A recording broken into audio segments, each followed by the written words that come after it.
Buenas, buenas. Continuando con nuestros relatos de terror y misterio, estamos ahorita con el tercer relato, que es Carmilla. Vamos a iniciar con la parte número 3 y ya vamos a ver lo que es el desenlace de esta gran novela.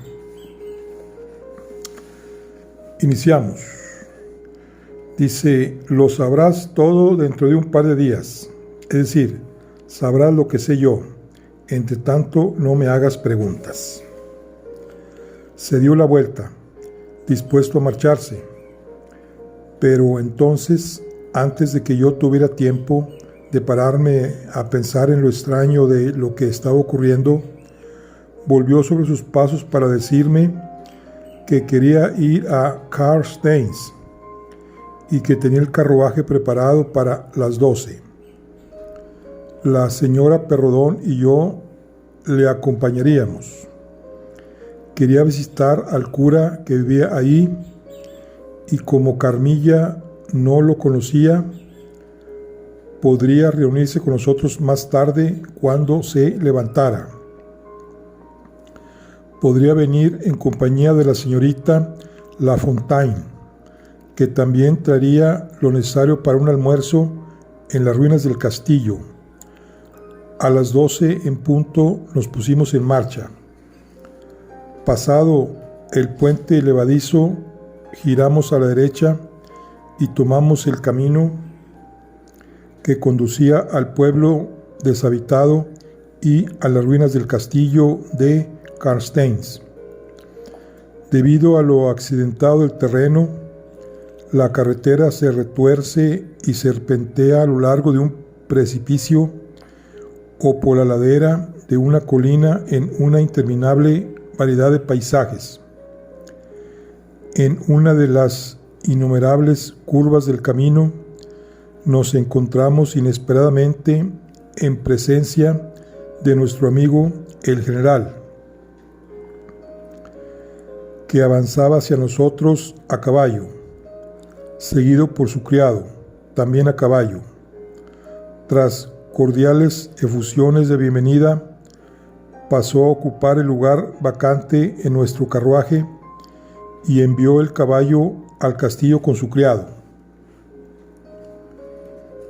Solo habían pasado 10 meses desde la última vez que le vimos, pero su aspecto había cambiado, como si hubiera pasado 10 años.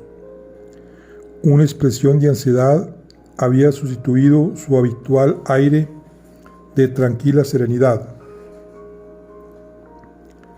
No era solo la transformación que cabe esperar en una persona que ha sufrido un gran dolor.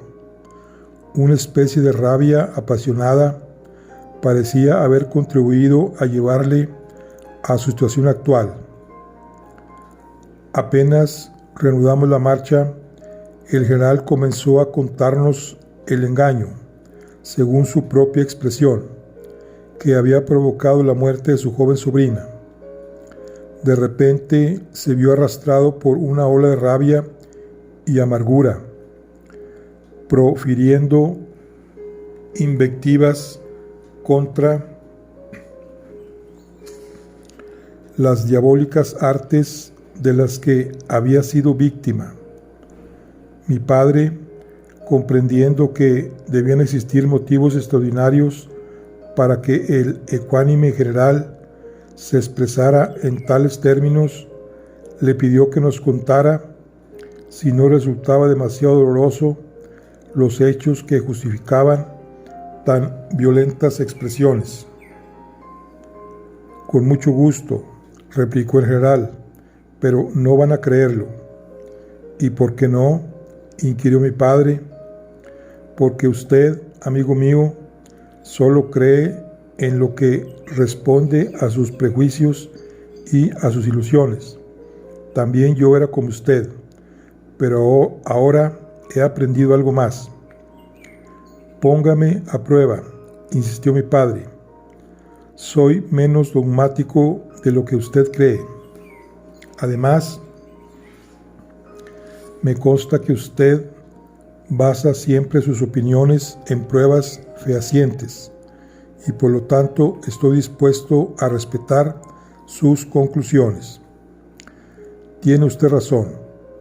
Si he llegado a creer en la existencia de hechos prodigiosos, no ha sido a la ligera, y puedo asegurarle que he sido víctima de una verdadera conspiración sobrenatural.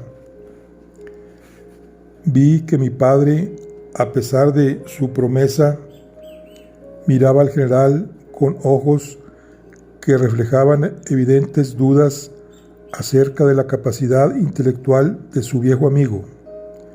Afortunadamente, el general no se dio cuenta. Miró con ojos impregnados de tristeza el paisaje selvático que se extendía entre nosotros. ¿Van ustedes a las ruinas de Carstens?, preguntó. Curiosa coincidencia. Precisamente quería pedirles que me acompañaran ahí. Quiero examinarlas detenidamente. Es cierto que hay una capilla en ruinas con numerosas tumbas de aquella extinguida familia. Sí, y son muy interesantes, respondió mi padre. ¿Se propone usted quizá reivindicar su propiedad? Mi padre hizo aquella pregunta en tono de broma, pero el general respondió completamente en serio.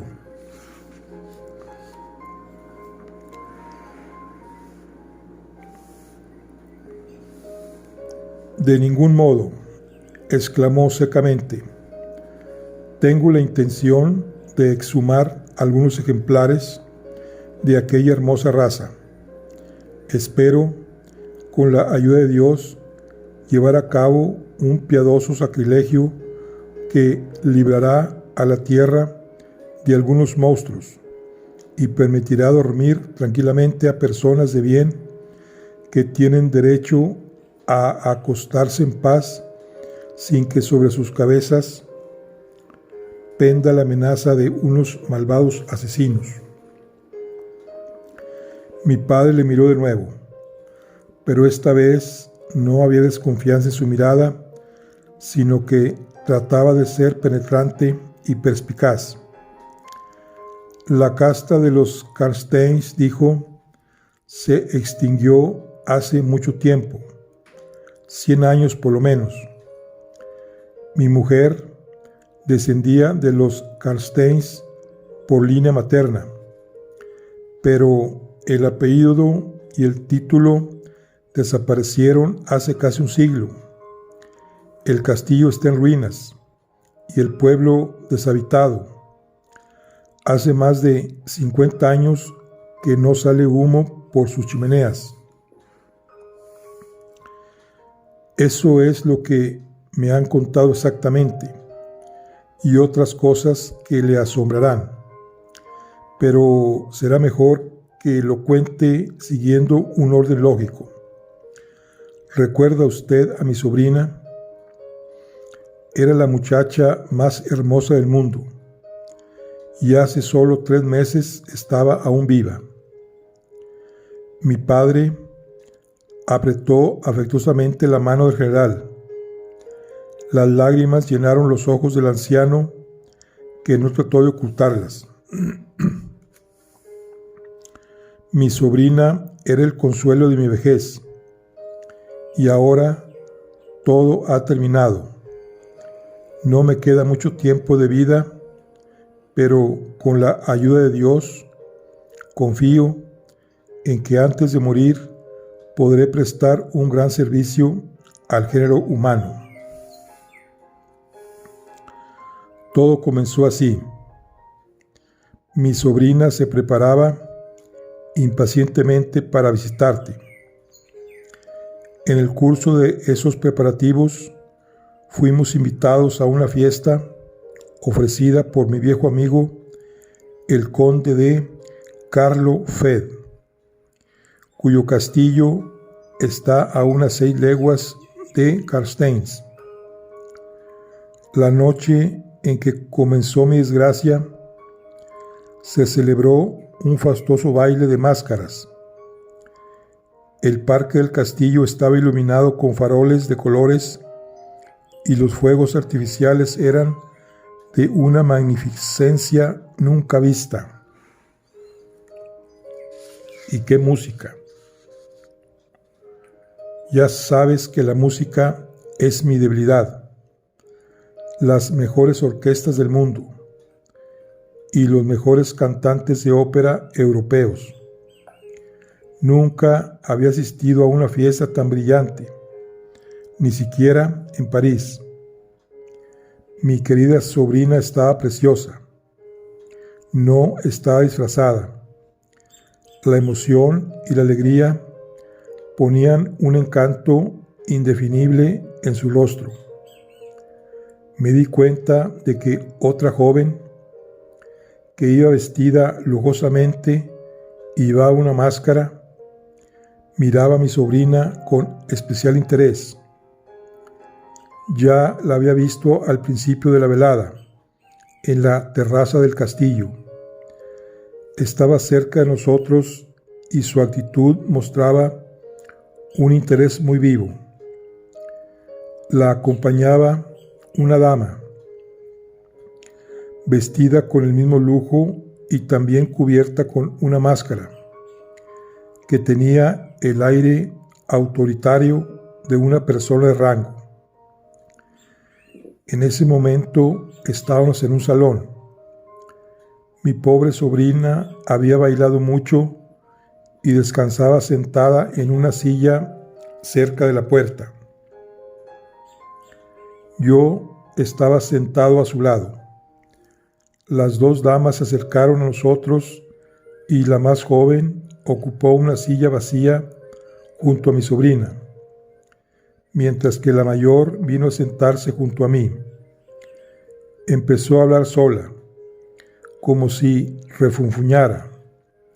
Luego, aprovechando la impunidad que le confería la máscara, se dirigió a mí en el tono de una vieja amiga, llamándome por mi nombre. Sus palabras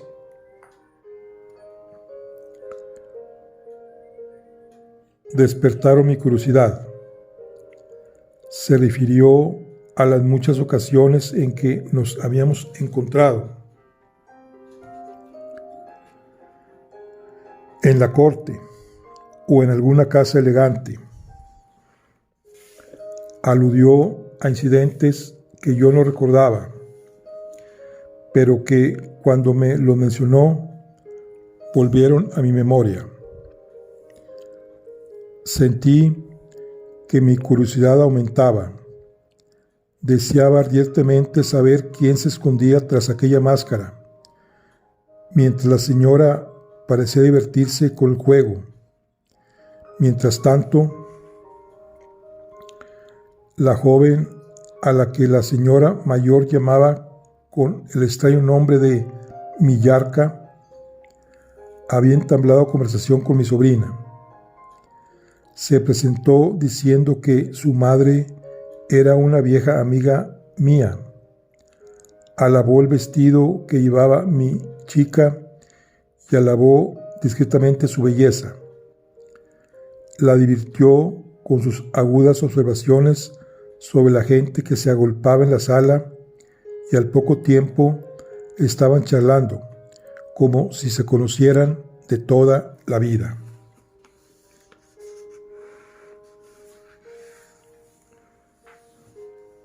Entonces, la joven desconocida se quitó la máscara. Tenía un rostro hermoso, sus rasgos tan agradables y seductores que era imposible escapar a su atracción. Mi pobre sobrina quedó seducida al instante. El desconocido también parecía estar fascinado por mi sobrina. La desconocida también parecía estar fascinada por mi sobrina. Por mi parte, aprovechando la familiaridad que permite un baile de máscaras, Dirigí algunas preguntas personales a mi interlocutora. «Me has puesto en un aprieto», confesó riendo. «¿Quieres ser indulgente conmigo ahora? ¿Por qué no me hace el honor de quitarse la máscara como ha hecho su hija?» «Es una petición descabellada», respondió. «Pedir a una dama que renuncie a un privilegio. Por otra parte, no podría usted reconocerme. Han pasado demasiados años desde que me vio por primera vez. Mire a mi hija, Millarca, y comprenderá que ya no puedo ser joven. Prefiero que no tenga usted ocasión de compararme con la imagen que conserva de mí. Además, usted no lleva antifaz y no puede ofrecerme nada a cambio. Recurro a su clemencia», dije. «Y yo a la suya», replicó. «Por lo menos, ya que me ha honrado con su conversación, le ruego que me diga su nombre. ¿Debo llamarla señora condesa?» Se echó a reír de buena gana y sin duda hubiera encontrado el medio de eludir mi pretensión, de no haberse producido un hecho fortuito, aunque estoy convencido de que todo había sido planeado minuciosamente. «Mire», empezó a decir, pero se vio interrumpida por la presencia de un caballero vestido de negro, de extraña apariencia y rostro exangüe, como el de un cadáver. Tampoco iba disfrazado.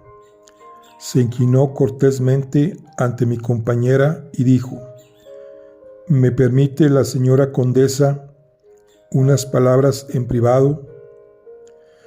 Mi interlocutora se volvió al instante hacia el recién llegado, llevándose un dedo a los labios para indicarle silencio. Luego, dirigiéndose hacia mí, se disculpó.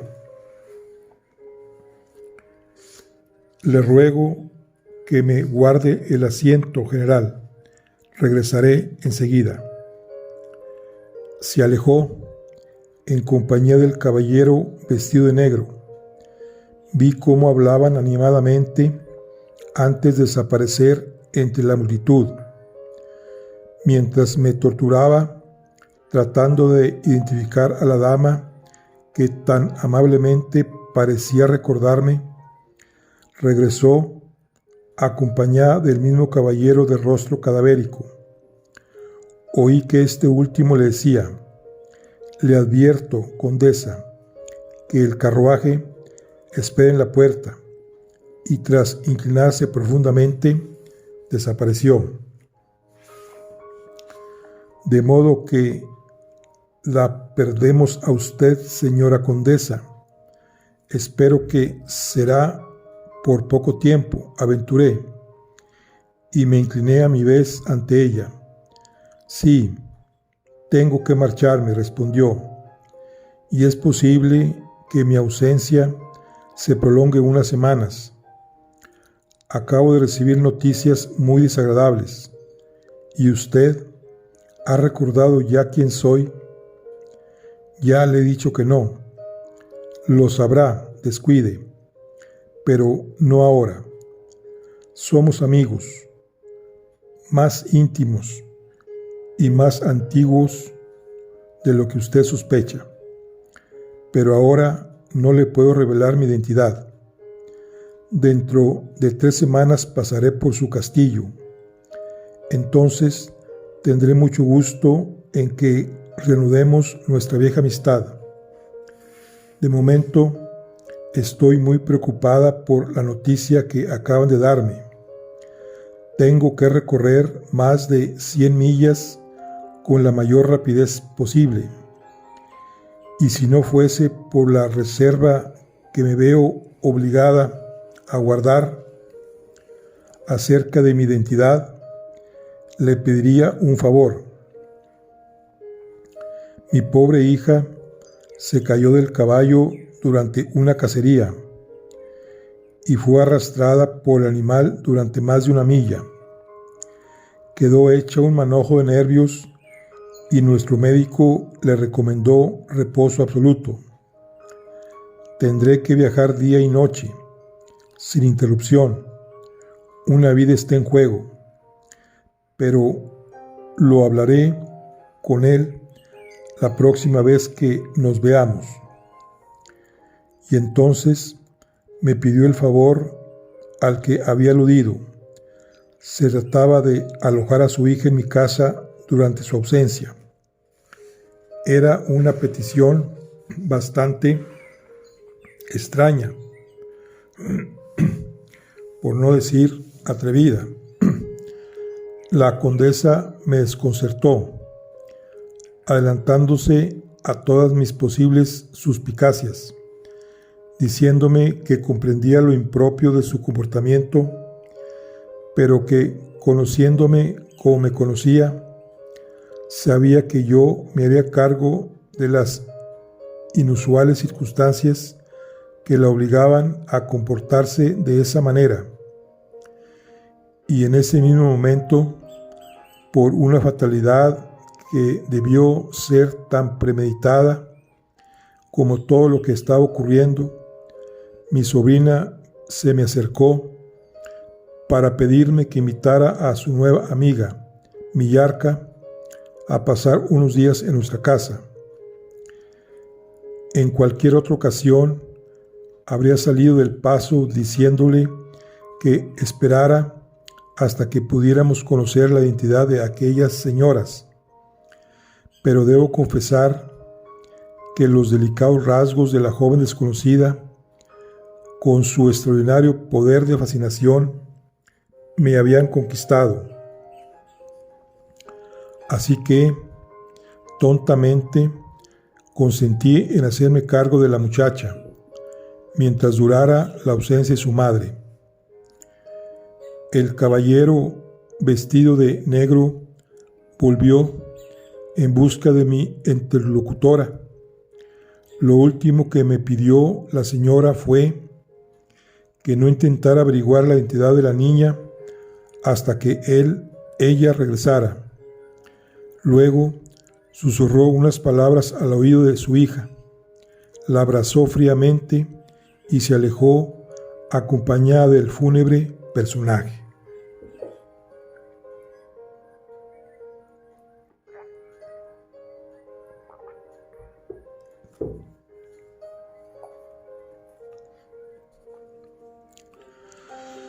A la mañana siguiente, Millarca se instaló en nuestra casa.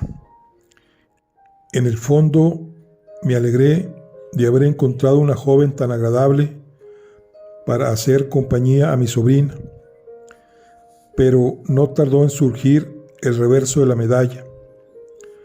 Al principio, Millarca se quejaba de una gran debilidad. Aún estaba convaleciente del accidente que había sufrido y no salía de su habitación antes del mediodía. Luego, descubrimos por casualidad que, aunque siempre cerraba con llave la puerta de su habitación, no estaba en ella todas las horas que creíamos que estaba ahí. Un día, a primera hora de la mañana, la vi caminando bajo los árboles en dirección este. Parecía una persona en trance. Pensé que era sonámbula, pero esta hipnosis no resolvía las dudas que había surgido en mi mente. ¿Cómo salió de la habitación si estaba cerrada por dentro? ¿Cómo salió de la casa sin abrir puertas ni ventanas? Mientras luchaba con esta contradictoria situación, se me presentó una preocupación más seria. Mi sobrina languidecía de forma misteriosa. Empezó teniendo pesadillas espantosas. Luego dijo que la visitaba un espectro que a veces se parecía a Millarca y otras tenía la apariencia de una bestia inidentificable que daba vueltas alrededor de su cama. Pronto le siguieron otros síntomas, una sensación dolorosa bajo la garganta, como si la pincharan con 2 alfileres, la impresión de que se ahogaba y la posterior pérdida de conocimiento. ¿Qué no sería mi emoción al escucharla describir los síntomas que yo misma había experimentado, sobre todo después de escuchar la descripción de los hábitos y características de nuestra bella invitada Carmilla? Habíamos llegado al final de nuestro viaje. Ante nosotros se extendían las ruinas de un pueblo entre árboles gigantescos. Descendimos en silencio del carruaje y todos estábamos absortos en nuestro pensamiento. Subimos una empinada colina y nos encontramos ante el castillo de Karlstein. «He aquí su palacio», dijo el general. Era una estirpe malvada. Resulta difícil creer que incluso después de muertos puedan seguir infectando a la humanidad con su horrible concupiscencia. Miren, ahí está la capilla. Señaló un edificio de estilo gótico escondido entre el follaje. Oigo el hacha de un leñador muy cerca de aquí. Continuó. Quizá pueda facilitarnos la información que buscamos y señalarnos la tumba de Mircalla, condesa de Karlstein. A veces estos aldeanos conservan el recuerdo de las tradiciones locales acerca de las grandes familias. En casa tengo un retrato de Mircalla, condesa de Karlstein, dijo mi padre. ¿Le gustaría verlo? Desde luego, pero tenemos tiempo de sobra, respondió el general. Creo haber visto el original y espero convencerme después de explorar la capilla.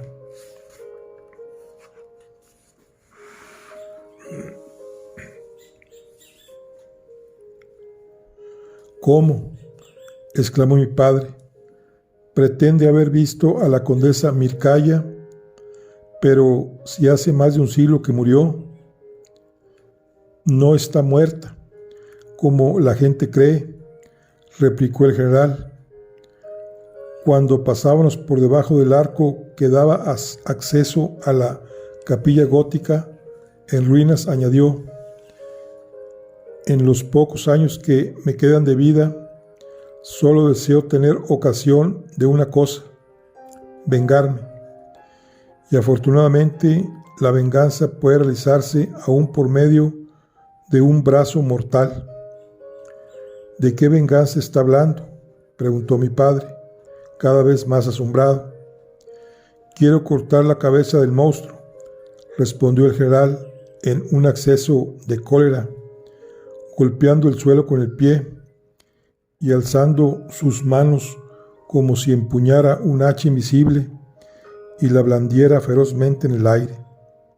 ¿Qué es lo que dice?, gritó mi padre. Le cortaré la cabeza con un hacha, con una hoz, con cualquier herramienta que pueda servir para rebanarle el cuello a un criminal. Mirad, gritó, temblando de rabia. Esta madera servirá de cepo. Veo que su hija está cansada. Déjela reposar. Me dejé caer sobre un bloque de madera medio oculto entre los hierbajos que salían por entre las losas del pavimento de la capilla. Entre tanto, el general llamó al leñador que estaba podando las ramas secas de los árboles muy cerca de ahí. Se nos acercó un viejo fornido que llevaba un hacha en la mano, pero resultó que no sabía nada acerca de aquellas ruinas. Sin embargo, nos informó que conocía a un guarda forestal que vivía a unas leguas de distancia y que podría hablarnos de todas y cada una de las piedras de la capilla. «¿Hace mucho tiempo que trabaja usted en este bosque?», le preguntó mi padre. «Hasta hace poco tiempo he sido leñador a las órdenes del guarda forestal. Mi padre, mi abuelo y toda mi familia, durante generaciones, hemos tenido el mismo oficio. Podría mostrarles las casas en que vivieron mis antepasados. ¿Por qué quedó deshabitado el pueblo? Porque fue visitado por los espectros.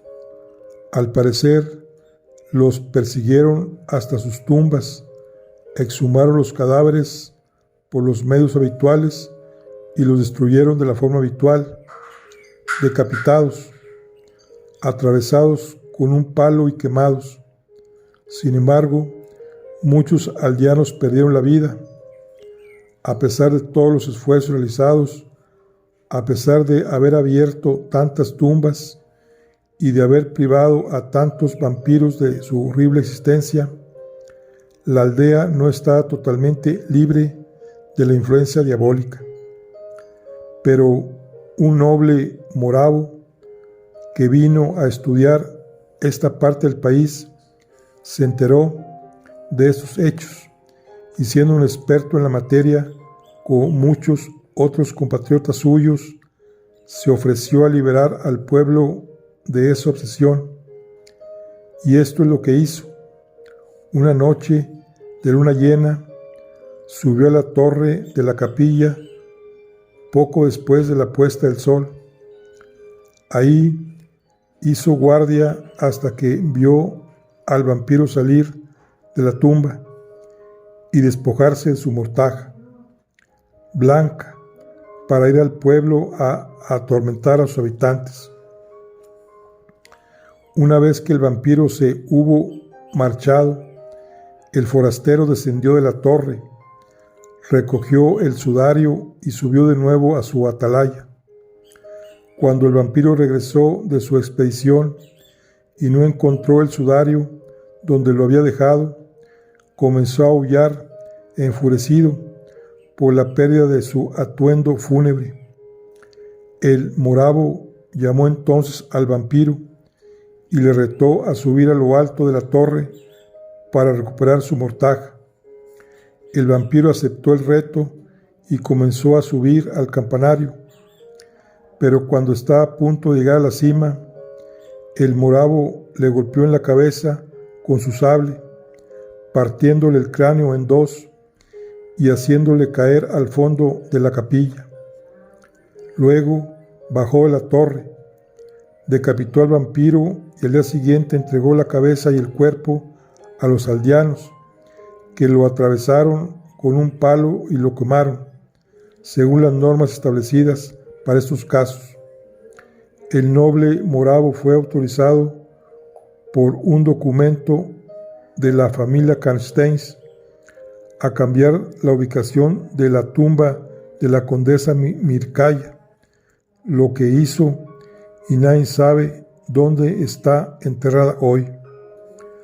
¿Puede usted decirme dónde estaba antes?, preguntó el general.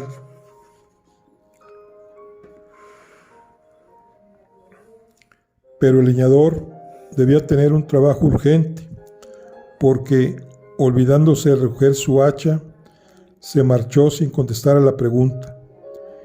Y mi padre y yo nos quedamos a escuchar el final del relato del general. Mi querida sobrina empeoraba a ojos vista.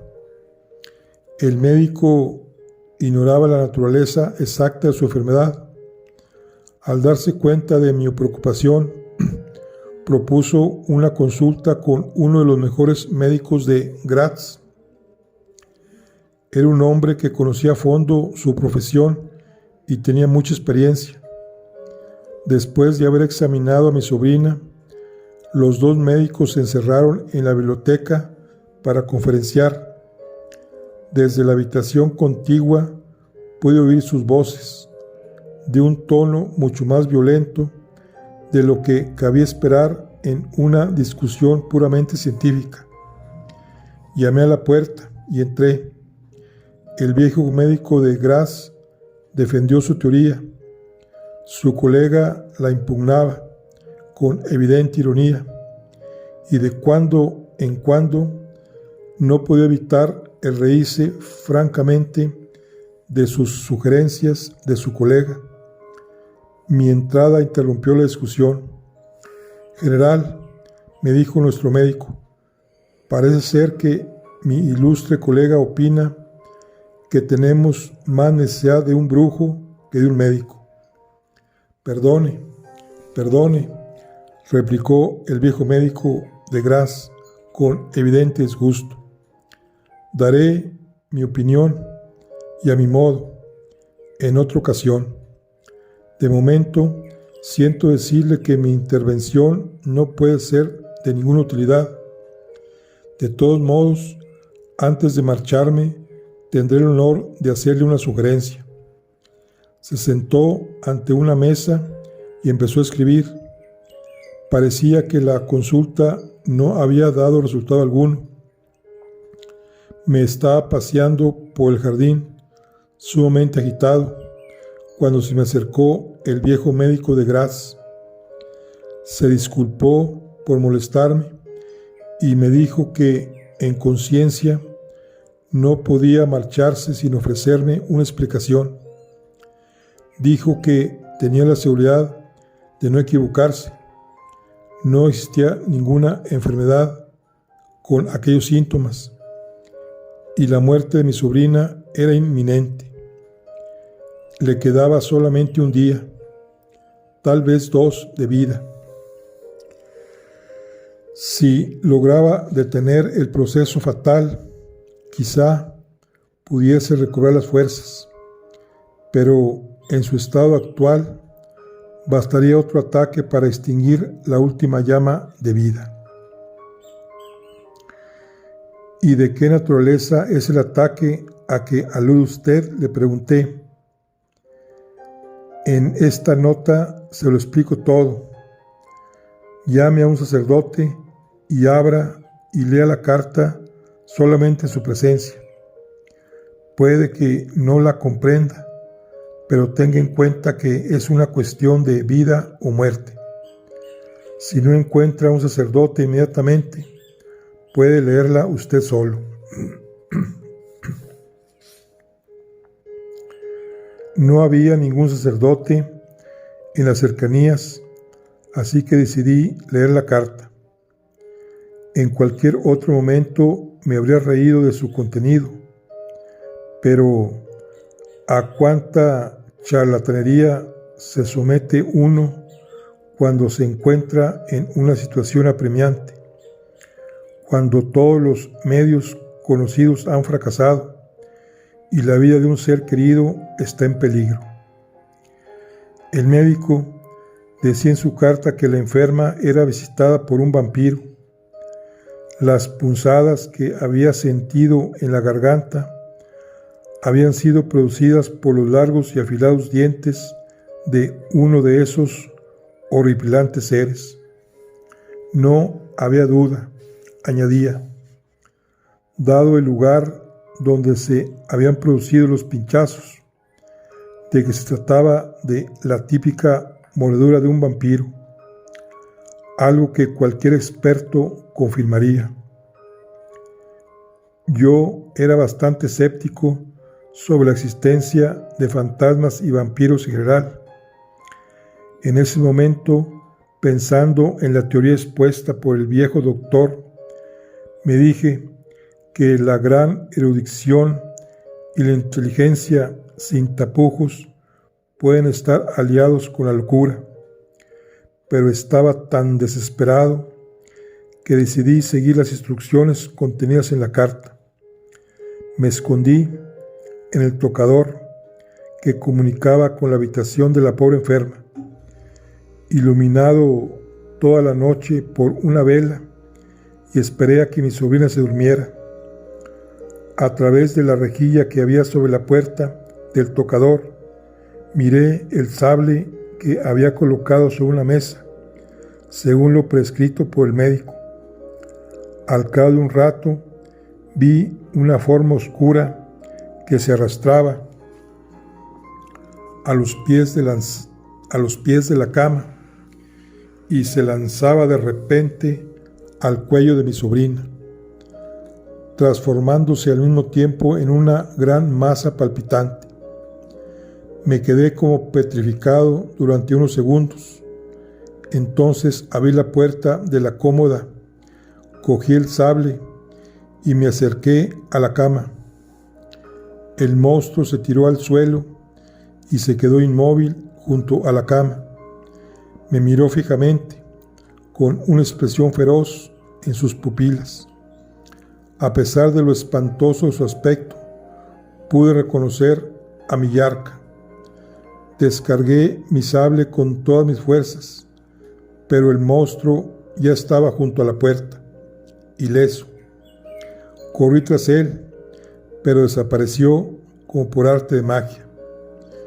Mi sable se hizo añicos contra la puerta. No sé cómo describir lo que ocurrió aquella horrible noche. Todos los habitantes de la casa se despertaron y comenzaron a moverse. El espectro de Millarca había desaparecido, pero su víctima se agravó rápidamente y en las primeras horas de la mañana falleció. El viejo general estaba descompuesto. Mi padre y yo permanecimos en silencio. Al cabo de un rato, mi padre avanzó por la capilla, leyendo atentamente las inscripciones de las lápidas. El general, por su parte, se había apoyado en la pared y se enjuagaba los ojos con un pañuelo. Las voces familiares de Carmilla y de la señorita Lafontaine, que en ese momento se acercaban, me reanimaron. De repente, de debajo de un arco coronado por uno de esos monstruos grotescos surgidos de la imaginación de los antiguos escultores góticos, vi aparecer la seductora figura de Carmilla. Me levanté para responder a su sonrisa particularmente atractiva, cuando el viejo general soltó un grito y se interpuso entre nosotros, blandiendo el hacha que el leñador había dejado atrás. El rostro de Carmilla había sufrido una brutal transformación.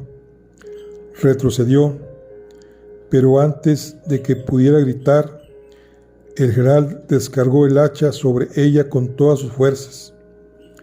Carmilla pareció inclinarse hacia adelante como consecuencia del golpe, pero en realidad agarró la muñeca del general con su delicada mano.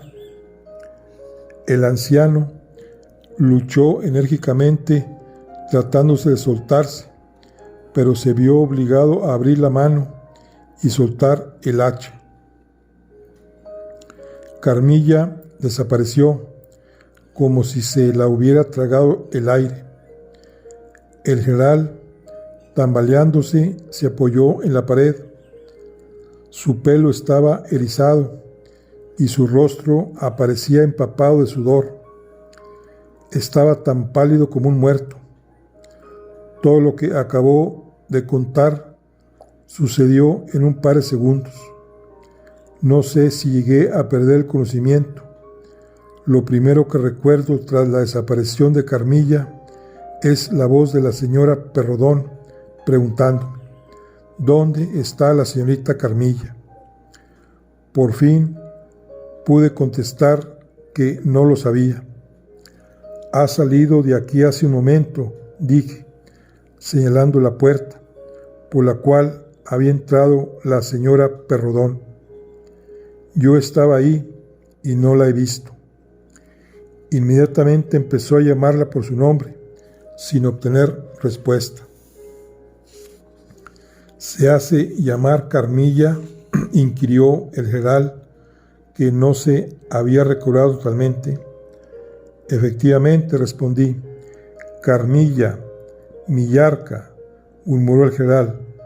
No cabe ninguna duda.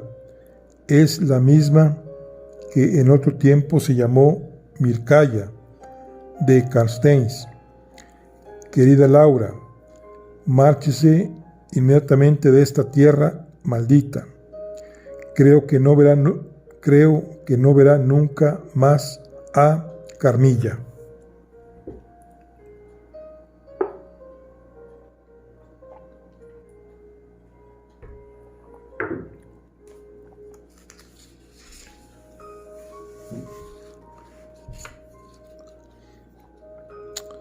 Mientras el general pronunciaba estas palabras, entró en la capilla uno de los hombres más extraños que he visto nunca.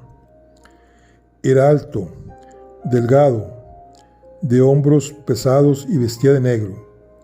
Su tez era oscura y estaba surcado de profundas arrugas. Llevaba un sombrero anticuado, adornado con una enorme pluma. Su pelo largo y grasiento le caía por la espalda. Caminaba lentamente, arrastrando los pies. Llevaba unas gafas con montura de oro y su mirada se fijaba alternativamente en el techo de la capilla y en el pavimento. Sus largos y delgados brazos oscilaban continuamente, como el péndulo de un reloj.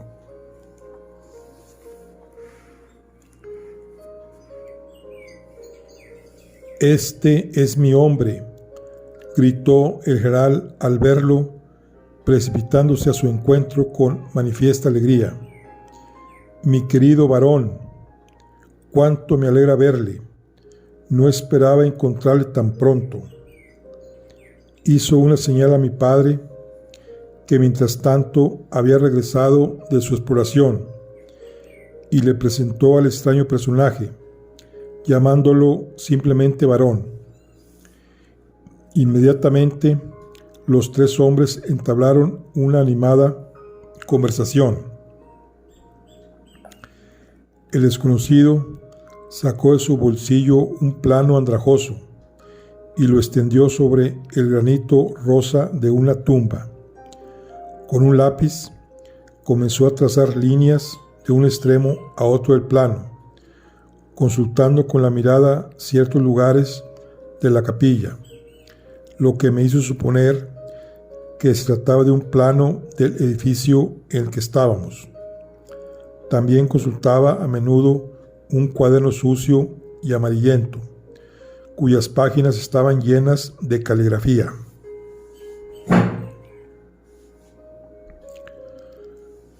Los tres hombres acabaron por dirigirse al lado opuesto al que yo estaba y empezaron a medir la distancia en pasos entre las tumbas.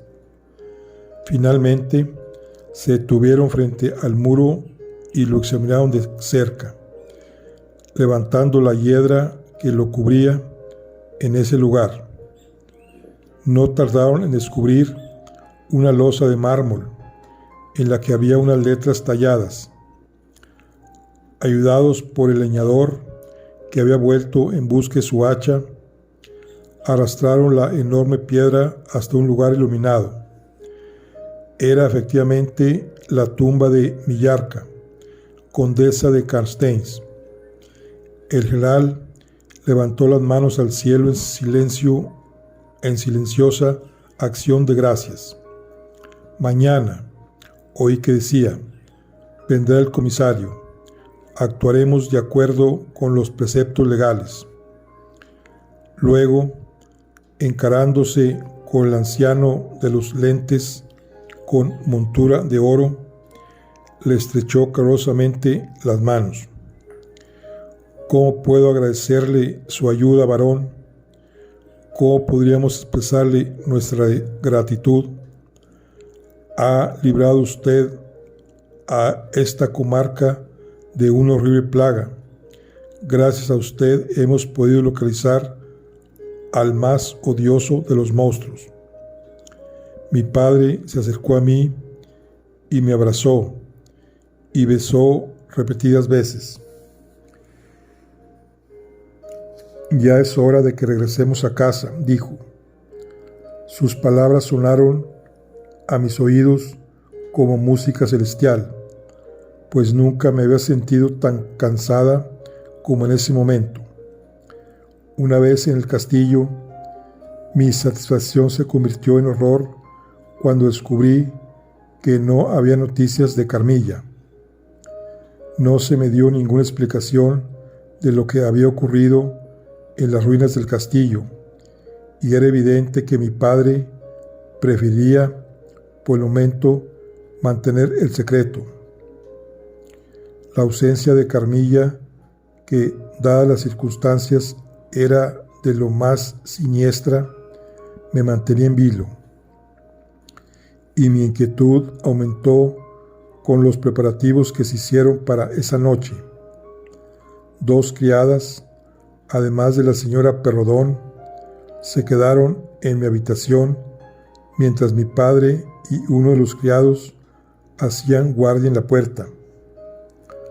Al día siguiente, en la capilla de Karlsteins, se celebraron las ceremonias con las formalidades habituales.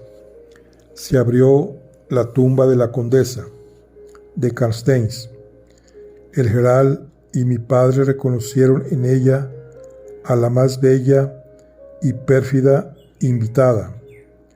Aunque llevaba más de 150 años enterrada, sus rasgos estaban llenos de vida. Sus ojos estaban muy abiertos. El cadáver no parecía haber sufrido el proceso de descomposición. Los 2 médicos que asistieron a la ceremonia atestiguaron el hecho prodigioso de que el cadáver respiraba, aunque muy débilmente, y que era posible captar el leve latido de su corazón. Los miembros conservaban su flexibilidad y la carne era elástica. El ataúd de plomo estaba lleno de sangre que empapaba el cadáver.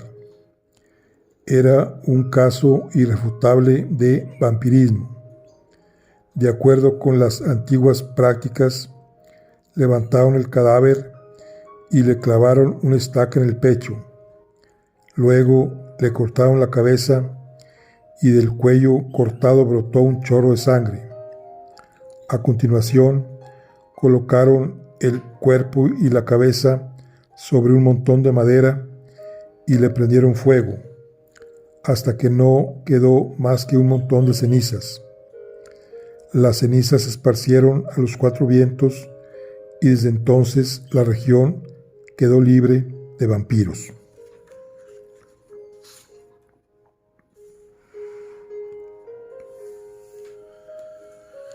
Mi padre guarda una copia del informe de la Comisión Imperial, con la firma de todos los que presenciaron aquella horrible ceremonia. De este documento oficial he copiado la descripción de la macabre escena. No he relatado esos hechos con calma. ¿O no? No puedo pensar en esos acontecimientos sin sentirme profundamente perturbada. Si no me lo hubieran pedido tantas veces, nunca me habría decidido a escribir el relato de unos hechos que destrozaron, quizá para siempre, mis nervios, proyectando la sombra de aquel horror indecible que, a pesar de los años transcurridos, sigue persiguiéndome día y noche, haciendo insoportable mi soledad. Añadiré unas palabras sobre el extraño barón de Vonderburg, gracias a cuya erudición fue posible el descubrimiento de la tumba de la condesa Mircalla. Vivía en Graz con una pequeña renta, todo lo que quedaba de su fortuna familiar, y se dedicaba al estudio del vampirismo en todas sus formas. Había leído todo lo que se había escrito sobre el tema la magia póstuma, el Flegón de Mirabilibus de Flegón, el de Cura pro Mortugrenda de Agustín, el Filosúplica, el Cristiano Cogitanione de Vampiros de John Christopher Herbert y muchos otros, libros de los que solo recuerdo algunos que prestó a mi padre. Tenía un voluminoso archivo de todos los casos judiciales incoados por vampirismo, y de ellos había deducido algunos principios fundamentales sobre los vampiros. Por ejemplo, la palidez mortal atribuida a este tipo de espectros es pura ficción literaria. En realidad, tanto en la tumba como cuando se muestran públicamente, tienen un aspecto saludable. Cuando se abre su ataúd, aparecen los mismos indicios que demostraron que la condesa de Karlstein, muerta un siglo y medio antes, era un vampiro. Lo más inexplicable era, y sigue siendo, cómo pueden salir de su tumba y volver a ella. La doble vida de los vampiros se mantiene gracias a su sueño diario en la tumba. Su monstruosa lujuria por la sangre de los seres vivos les proporciona la energía necesaria para subsistir durante las horas de vigilia. El vampiro es propenso a ser víctima de pasiones vehementes, similares a los del amor, ante determinadas personas. Para obtener su sangre, emplea una paciencia infinita y recurre a todo tipo de estratagemas para superar los obstáculos que le separan del objeto deseado. No abandona su empresa hasta que su pasión se ha visto satisfecha y ha podido sorber la vida de la víctima codiciada. Llega a casarse con ella, extendiendo su placer criminal con el refinamiento de un epicúreo. Pero lo más frecuente es que vaya directamente a su objetivo, gane por la fuerza y devore a su víctima en un solo festín. Parece que el vampiro debe someterse a veces a ciertas condiciones.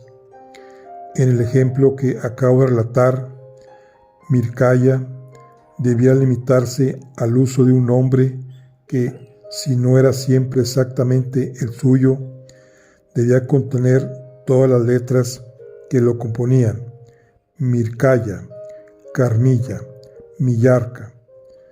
Mi padre explicó al barón de Bordenburg, que fue nuestro huésped durante un par de semanas, la historia del caballero moravo y del vampiro de la capilla de Karlstein, y le preguntó al barón cómo había podido descubrir la ubicación exacta de la tumba de la condesa Mircalla, ignorada durante mucho tiempo.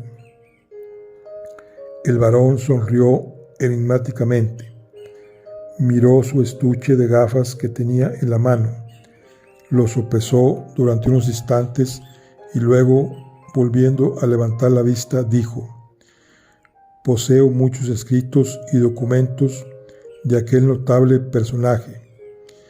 El más curioso es una especie de narración acerca de su visita a Karlstein que usted acaba de mencionar.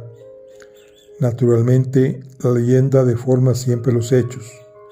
Es posible que le tomaran por un noble moravo, ya que se había cambiado de nombre. En realidad, era un noble que había nacido en la Alta Estiria. En su juventud, había sido el amante apasionado y predilecto de la bellísima Mircalla, condesa de Karlstein. La muerte prematura de su amada le abismó en un dolor inconsolable. Creo